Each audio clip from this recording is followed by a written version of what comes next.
गेजन success point. आज हम करने जा रहे हैं 11th बिजनेस स्टडी का चैप्टर 6 जिसका नाम है पार्टनरशिप ऑर्गेनाइजेशन। आज इस चैप्टर का हमारा 4th एंड लास्ट लेक्चर है। तो आपको मैं बता दूं कि फर्स्ट लेक्चर के अंदर हमने ये वाले पार्टनर के टाइप्स तक किया था, सेकंड में हमने ये वाला पार्ट किया, थर्ड में हमने इसके पार्टनर्स के पार्ट किए और फोर्थ में आज हम करेंगे कि जो पार्टनरशिप फर्म होती है उसका रजिस्ट्रेशन कैसे करवाया जाता है और इसका जो पार्टनरशिप डीड होता है वो उस सब के बारे में आज हम स्टडी करेंगे। तो स्टार्ट करते हैं। सबसे पहला हमारा आता है पार्टनरशिप डीड क्या होता है। पार्टनरशिप डीड साझेदारी संलेख। एक लाइन में अगर इसको कहे तो इसका मतलब होता है कि जिसमें साझेदारी को संचालित करने वाली सारी शर्तें लिख रखी हो, वो वाला जो संलेख या डॉक्यूमेंट्स होता है वो आपका पार्टनरशिप डीड कहलाता है। यानी कि ऐसा प्रपत्र, ऐसी बुक जिसमें आपने जो व्यवसाय मिलकर कर रहे हो उनकी कंडीशन, शर्तें लिख रखी है, वही आपका डॉक्यूमेंट्स या बुक आपकी पार्टनरशिप डीड कहलाएगा। देखो, ये जो पार्टनरशिप डीड होती है ये आपकी लिखित में भी हो सकती है और मौखिक भी हो सकती है, दोनों हो सकती है। लेकिन मौखिक अनुबंध में क्या होता है, अगर आपस में कोई लड़ाई झगड़े हो जाता है तो वो बातें जो मौखिक अनुबंध एग्रीमेंट के टाइम जो की थी वो याद नहीं रहती, तो इस कारण मतभेद की संभावना हो सकती है। इसलिए एग्रीमेंट को क्या करना चाहिए, लिख लेना चाहिए। इसलिए लिखित समझौते को ही हम क्या कहेंगे, पार्टनरशिप डीड कहेंगे।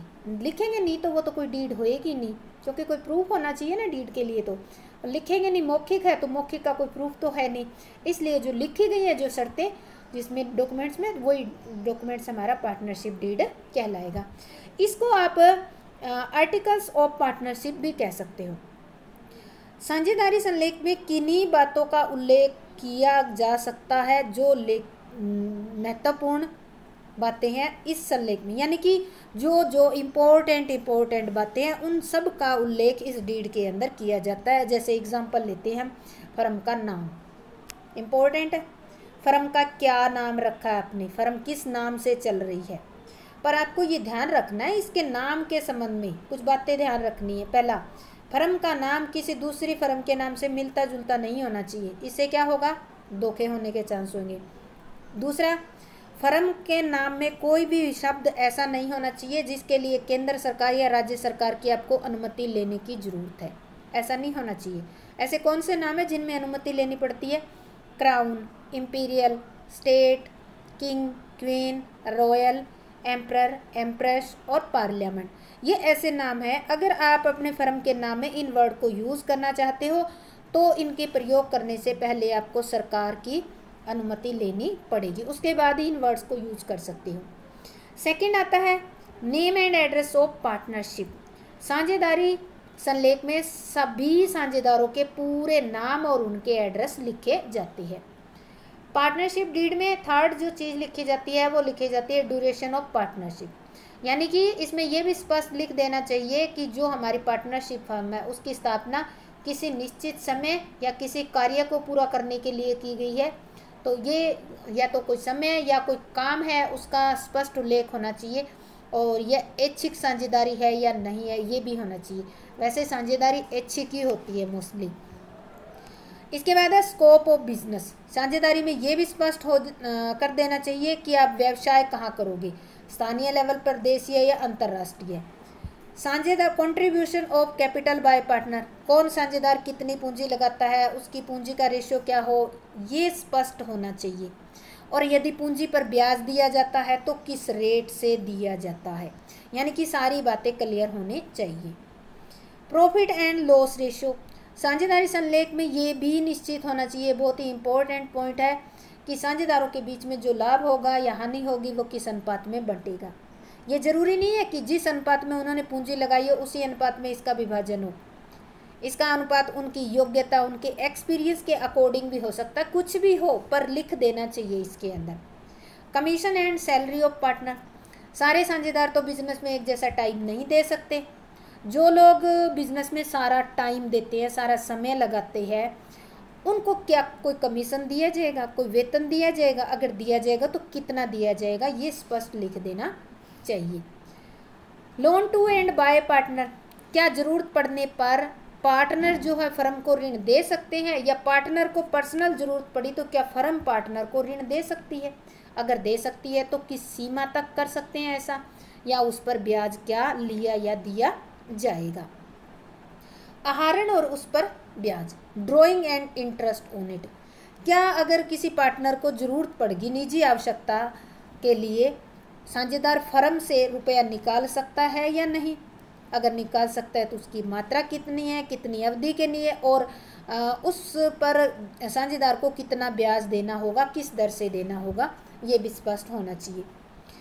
Right, duty and responsibility of partner, प्रत्येक साझेदार को फर्म के प्रबंध और संचालन में भाग लेने का पूरा अधिकार होता है, लेकिन आपसी समझौते के अनुसार अधिकार, कर्तव्य और जो दायित्व है वो परिवर्तन भी किए जा सकते हैं। जो भी परिवर्तन किए जा सकते हैं, किस सीमा तक किए जा सकते हैं, वो स्पष्ट होने चाहिए।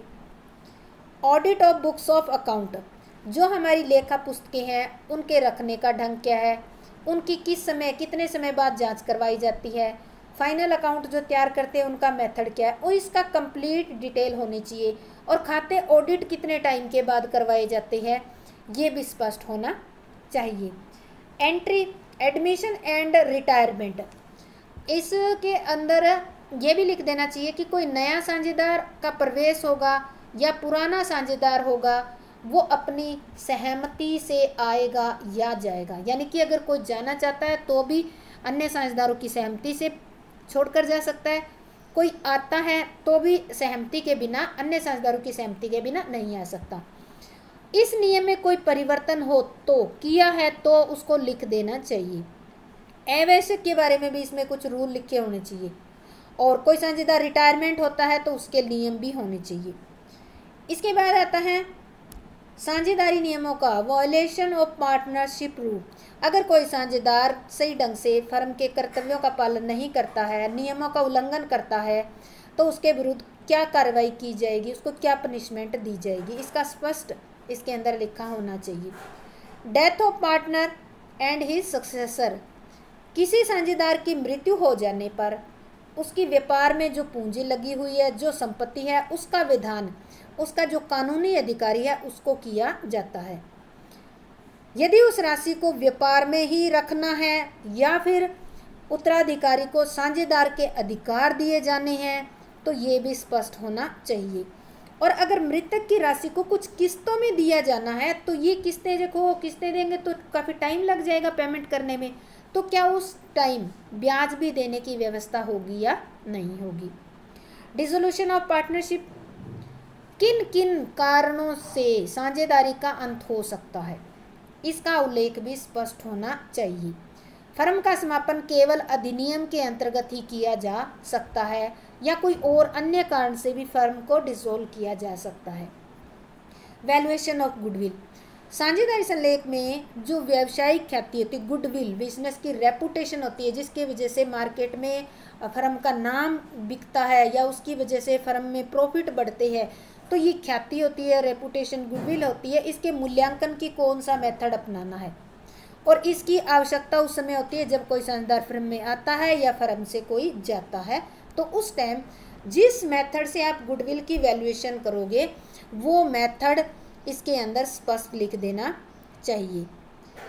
आर्बिट्रेशन क्लोज, ये बता रहा है कि मध्यस्थ वाक्य, यानी कि अगर भविष्य में आपस में कोई झगड़े हो जाते हैं पार्टनर के बीच में तो उसके लिए मध्यस्थता कौन करेगा, यानी कि उनका डिस्प्यूट सोल्व करवाने वाला जो पंच है उस व्यक्ति की नियुक्ति करनी चाहिए या नहीं करनी चाहिए। अगर नियुक्ति करेंगे तो किस प्रकार ऐसी नियुक्ति की जा सकेगी और उस मध्यस्थ के अधिकार क्या होंगे, इसका स्पष्ट उल्लेख इसमें होना चाहिए। देखो ऊपर जो हमने बहुत सारी अभी बातें पढ़ी है जो पार्टनरशिप डीड के अंदर लिखी है, उनके बारे में ये नहीं समझ लेना चाहिए कि साझेदारी संलेख में केवल सारी बातें ही लिखी जाएगी। ये है कि इसमें अगर व्यापार को आपका नेचर ऐसा है उसके अकॉर्डिंग चेंज आता है तो उसमें चेंज भी किया जा सकता है। जरूरी है कि जो लिख दी एज इट इज़ वही रहेगी, उसमें चेंज नहीं होगा। आवश्यकता के अनुसार उनको चेंज भी कर सकते हो, पर चेंज की हुई जो भी पॉइंट है वो आपको लिखना जरूर पड़ेगा।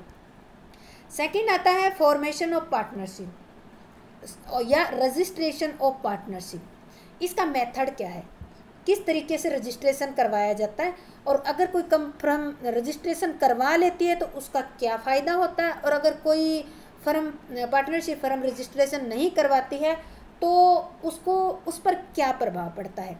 तो सबसे पहले हम इसका पढ़ेंगे कि रजिस्ट्रेशन किस तरीके से करवाया जाता है।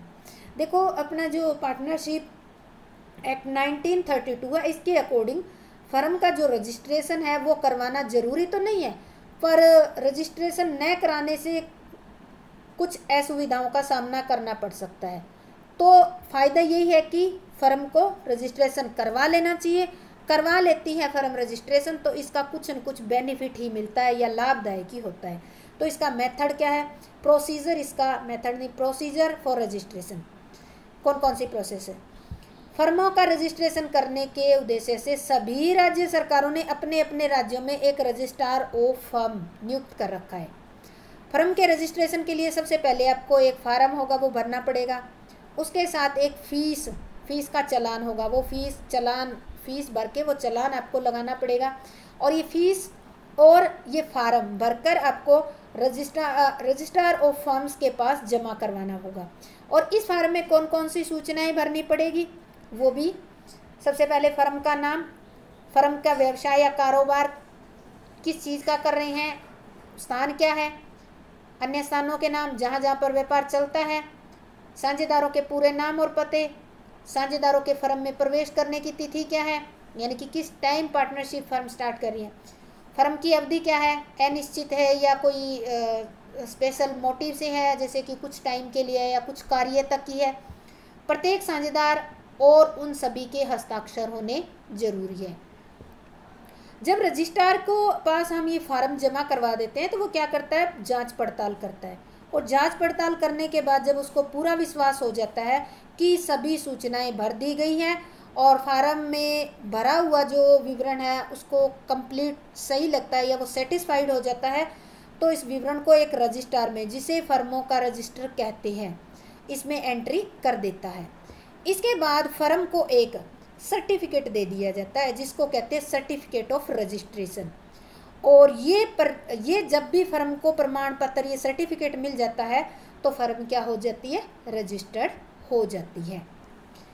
इसके बाद आता है रजिस्ट्रेशन हो जाने के पश्चात परिवर्तनों की सूचना। मान लेते हैं आपने रजिस्ट्रेशन तो करवा लिया, उसके बाद आपको कुछ चेंज करना पड़ गया, तो अगर कोई ऐसा चेंज करते हो तो आपको 14 दिन के अंदर अंदर उसी रजिस्ट्रार के पास आपको सूचना देनी होगी।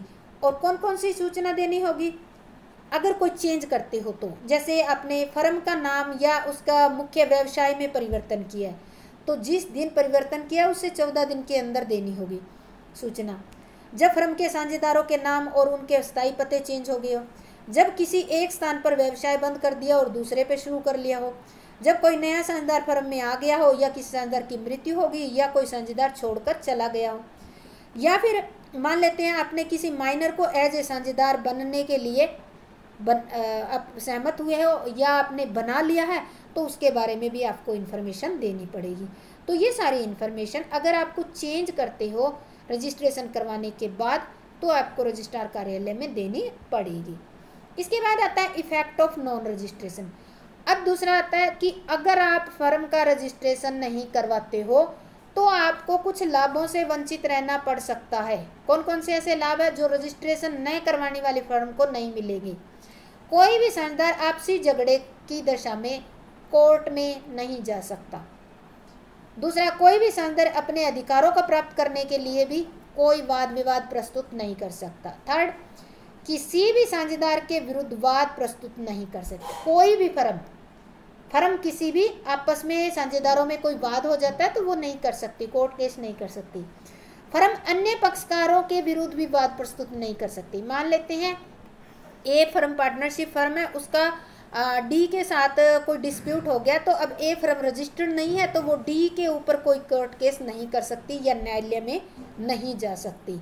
हाँ, अगर डी का कुछ शोषण हुआ है ए के द्वारा तो डी कोर्ट में जा सकती है, ये हो सकता है। इसके बाद है बेनिफिट ऑफ रजिस्ट्रेशन। अगर आप रजिस्ट्रेशन करवा लेते हो तो आपको क्या क्या बेनिफिट मिलता है। सबसे पहला है benefit to the firm, firm को बेनिफिट मिलता है। अगर बाहरी पक्षकारों के खिलाफ कोई डिस्प्यूट होता है तो फर्म कोर्ट में जा सकती है। Benefit to the partners, partner के भी अगर आपस में एक दूसरे के साथ झगड़े हो जाते हैं या फर्म के अधिकारों के लिए, फर्म के विरुद्ध या कोई बाहर का पक्ष है जिसके साथ कोई डिस्प्यूट है तो भी पार्टनर भी कोर्ट में जा सकती है। Third, benefit to the incoming partner.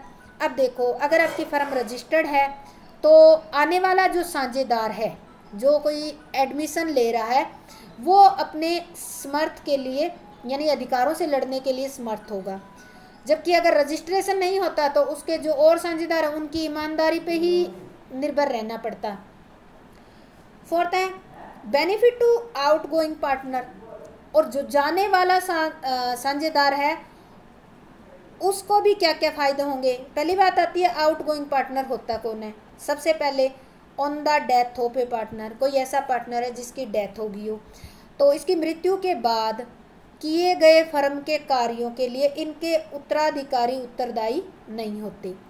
इस उत्तरदायित्व से बचने के लिए इन्हें किसी भी तरह की सूचना देने की ज़रूरत भी नहीं होती। Second, on the retirement of partner. अवकाश ग्रहण करने वाला साझेदार फर्म के कार्यों के लिए उस समय तक उत्तरदायी रहता है जब तक उसने अवकाश ग्रहण करने के लिए सार्वजनिक सूचना नहीं देती है। जब वो अवकाश ग्रहण की सार्वजनिक सूचना रजिस्टर्ड फर्म के उस ऑफिस में उस रजिस्ट्रार को सूचना देकर उस रजिस्टर में एंट्री करवा देता है तो उसके बाद वो इस उत्तरदायित्व से मुक्त हो जाता है। और रजिस्ट्रार को सूचना देने की तिथि के बाद से ऐसा साझेदार फर्म के किसी भी कार्य के लिए उत्तरदायी नहीं होगा। तो इस तरह से फर्म का रजिस्ट्रेशन ना करवाने से कुछ लाभों से वंचित भी हो सकते हो और अगर रजिस्ट्रेशन करवा लेते हो तो उसका फ़ायदा भी होता है। तो स्टूडेंट, अगर आपको ये समझ आ गया है तो मेरे चैनल को सब्सक्राइब ज़रूर करें।